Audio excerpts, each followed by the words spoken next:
understand you were one of Jay's teachers. Maybe you can help describe to us first how Jay was like as a student. Well, when he first came into the class, I was kind of curious to see how it was going to go. But he sat down with such commitment that one of the classes I had him for was a life drawing class. And he just basically would sit down and start like a machine.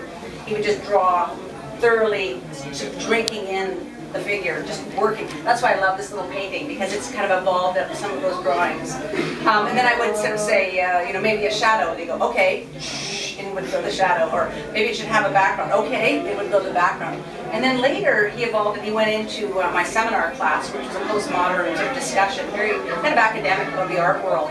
And again, he just really really progressed so much in terms of thinking about how his artwork fit into a larger context. He read some very complicated texts, and he spoke so well, first just to 2 or 3 students, and later to the whole group, often memorizing some of the work, but really bringing such a strong addition to all the classes that he's been in. And people at the school have all just loved him. He's a very, very strong part of what we've done at Carr in the last few years. We're all really proud of Jay's work.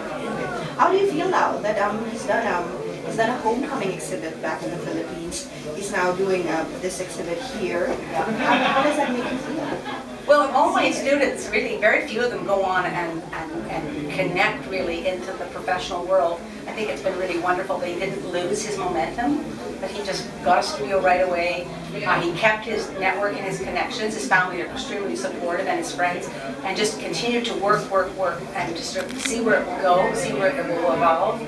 And then I think the opportunity to have exhibition is that you get a reflection of how the work is received, how people see it. And that's really important to the growth of an artist, to see the work being absorbed by other people. It's not about if the work sells, it's about if the work is seen and how it communicates things for him to be able to go on and make the new work. So it's wonderful he's connected back to the Philippines while being able to stay in Vancouver and be a contemporary artist here as well.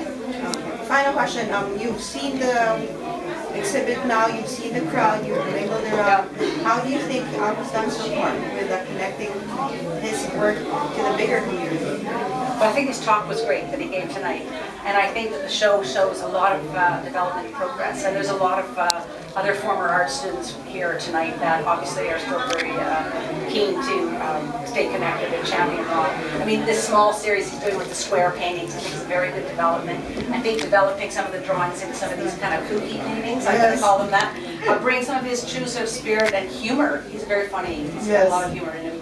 And I think that they'll do very well. Thank you so much. You're welcome.